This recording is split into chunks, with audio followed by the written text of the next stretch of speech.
pagi para hadirin sekalian. Assalamualaikum warahmatullahi wabarakatuh. Salam sejahtera buat kita semua. Om Swastiastu, Namo Buddhaya, salam kebajikan. Terima kasih kepada panitia dari Cafe Gama yang telah mendesain, mengarrange acara ini yang tentunya sangat bermanfaat bagi pengembangan UMKM dan pengembangan juga kualitas maupun sumber daya kawasan Danau Toba yang kita cintai dan sangat kita kagumi. Sebelumnya, perkenalkan saya Tagor Pasaribu.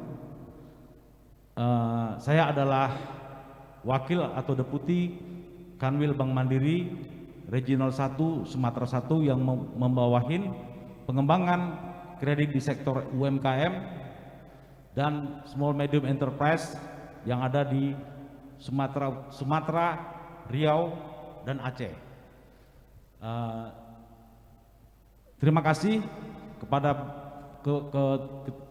Ketua Cafe Gama Sumatera Utara, Bapak Sahrul. Pak, terima kasih Pak ya. Pak, terima kasih atas undangan ini, dan juga moderator Bu Femi yang begitu gesit tadi. Berikut paparan yang akan saya sampaikan adalah mengenai bagaimana peran perbankan dalam pengembangan UMKM khususnya di Danau Toba, dan juga bagaimana dengan pengembangan kawasan Danau Toba itu sendiri. Baik, next.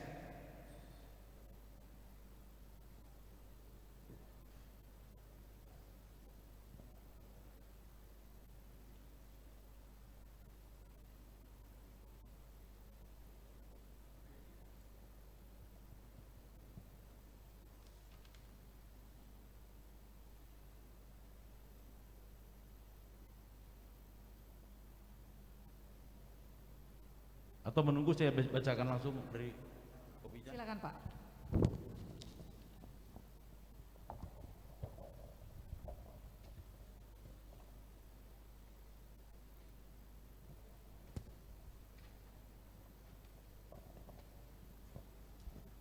Yang pertama-tama mengenai profil kawasan Danau Toba. Danau Toba merupakan danau yang terbesar di Indonesia dan terbesar kedua di dunia. Danau Toba terletak dikelilingi oleh beberapa kabupaten di Sumatera Utara, Simalungun, Toba, Toba Samosir, Tapanuli Utara, Karo, Humbang Hasundutan, dan Dairi. Kemudian kita bangga sekali sebenarnya bahwa di 2019 kemarin Danau Toba masuk dalam daftar UNESCO Global Geopark Council, yang berarti Danau Toba diterapkan sebagai Geological Park atau Taman Bumi. Taman Bumi berarti dikatakan Taman Bumi. Taman ini berarti statusnya mendunia berarti ya, mendunia. Kemudian juga pemerintah kita memberikan perhatian yang serius terhadap pengembangan kawasan Danau Toba dengan menetapkannya sebagai salah satu kawasan strategis pariwisata nasional, KSPN, destinasi pariwisata super prioritas. Tepuk tangan dulu teman-teman sekalian, hadirin.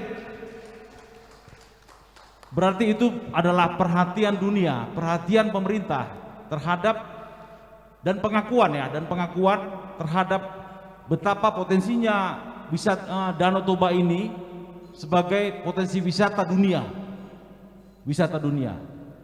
Namun di sisi lain, para hadirin sekalian, bahwa dengan penetapan status tersebut, dengan pengakuan dunia, pengakuan pemerintah, di sisi lain merupakan tantangan bagi kita, para pelaku UMKM khususnya di Danau Toba, untuk menunjukkan bahwa status yang diterapkan itu adalah benar adanya, sesuai dengan realita sesungguhnya dari alam maupun pelaku-pelaku UMKM yang ada di Danau Toba.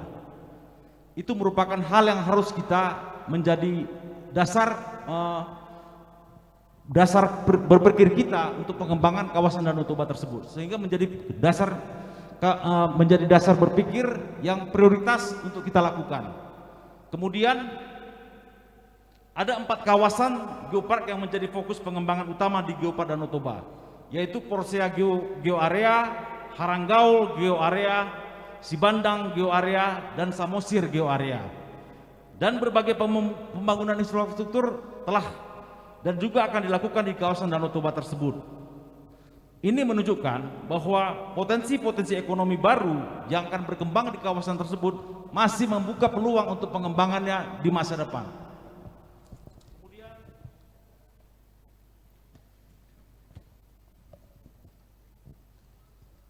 peranan perbankan dalam mendukung pengembangan UMKM. Selama ini dan yang kedepannya, bahwa peranan perbankan yang nyata kita lihat dan kita rasakan selama ini adalah yang pertama, memperlancar transaksi pembayaran.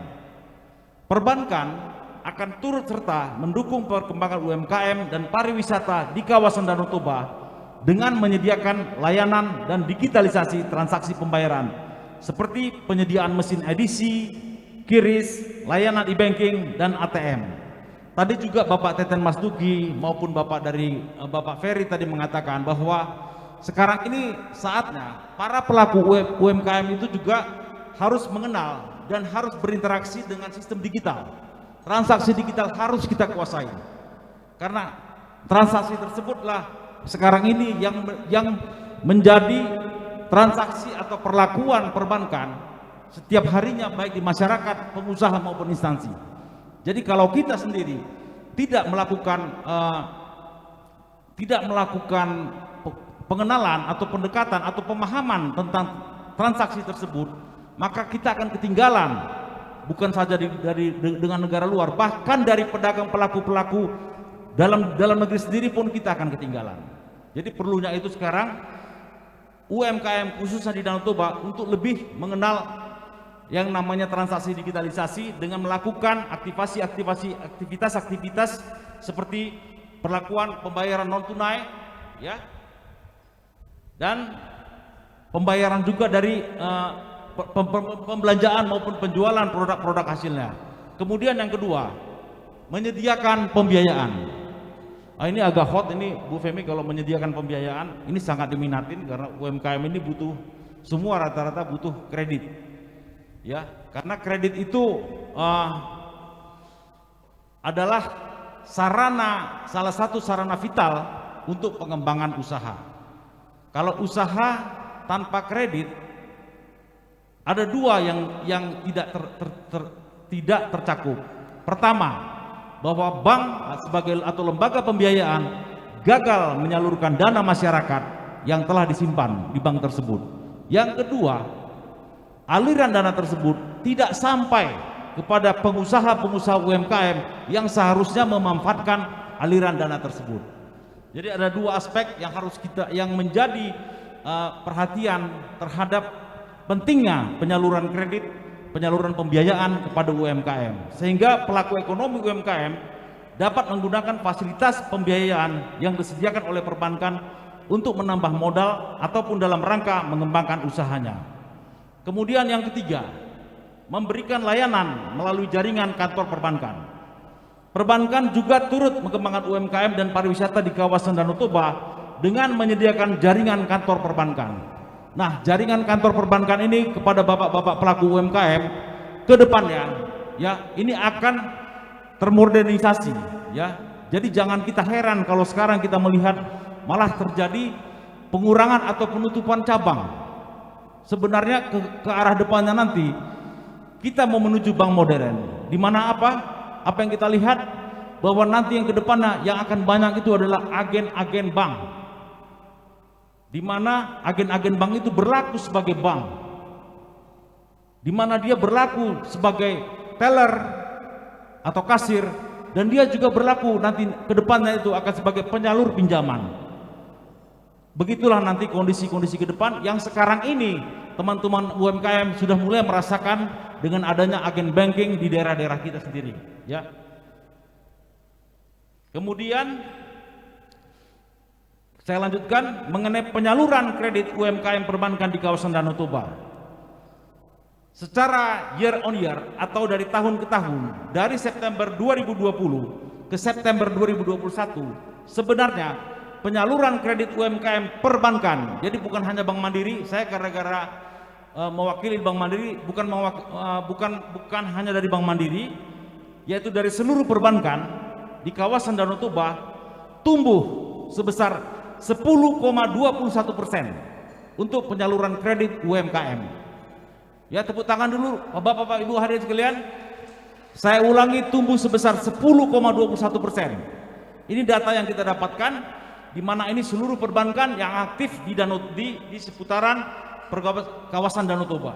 Jadi ini kalau kalau kita di perbankan pertumbuhan year on year 10,21% adalah pertumbuhan yang luar biasa, saya katakan. Yang luar biasa, tepuk tangan sekalian.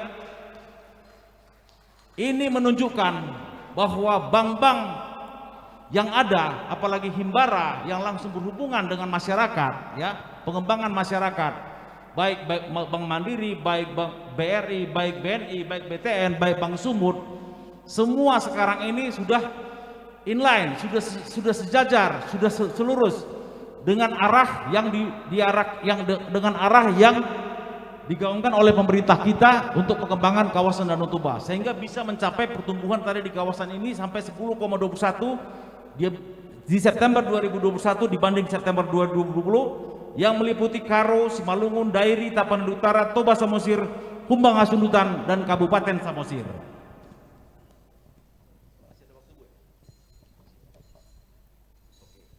Baik, bagaimana kontribusi Bank Mandiri? Bahwa Bank Mandiri sampai sekarang ini sudah, ini sebagai contoh ya, sebagai contoh, karena saya mewakili perbankan, tadi saya katakan bahwa karena sesi saya adalah bagaimana pengembangan ekonomi perbankan. Sebagai contoh, Bank Mandiri sudah menerapkan ada 46 mesin ATM di kawasan Danau Toba, kemudian 243 mesin edisi, kemudian QRIS ada fasilitas sebesar sebanyak 795, dan agen banking yang saya katakan tadi ada sebanyak 121 orang.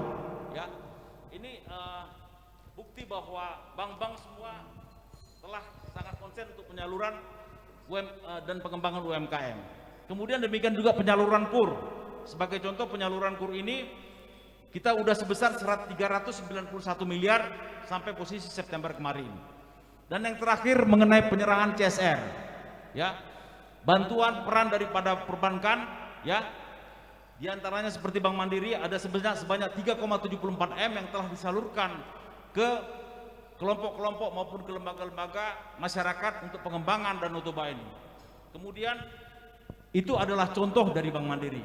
Bagaimana dengan bank lain? Dari situ kita bisa lihat, Bapak-bapak Ibu sekalian, bahwa bukan hanya Bank Mandiri, apalagi Bank Rakyat Indonesia BRI yang core bisnisnya adalah UMKM, juga pasti akan memperhatikan hal ini dan menunjukkan hal-hal ini, ya. Demikian juga BNI, demikian juga bank-bank lainnya. Ini menunjukkan bahwa seluruh bank pemerintah maupun bank-bank pemerintah daerah berkonsen untuk pengembangan kawasan Danau Toba. Untuk kedepannya tentunya bahwa penyaluran kerjasama ini tentu membutuhkan kerjasama dari UMKM dan juga para kita pelaku bisnis maupun pelaku pengembangan usaha Danau Toba ini. Terakhir, mungkin saya sampaikan bahwa apapun yang telah dicanangkan oleh Bapak Presiden kita dan telah dikawal oleh Bapak Luhut Panjaitan, ya, sebagai Menko Maritim dan Investasi, untuk pengembangan Danau Toba ini sebagai super prioritas, itu tidak akan berguna, tidak akan bisa kita capai kalau kita sendiri tidak mengembangkan perubahan sikap mental kita untuk menerima Danau Toba sebagai kawasan wisata internasional. Jadi itu saya pikir ulasan dari saya, Bu Femi, dan terbuka kita diskusi untuk hari ini dalam rangka talkshow untuk pengembangan hari. Terima kasih. Assalamualaikum warahmatullahi wabarakatuh.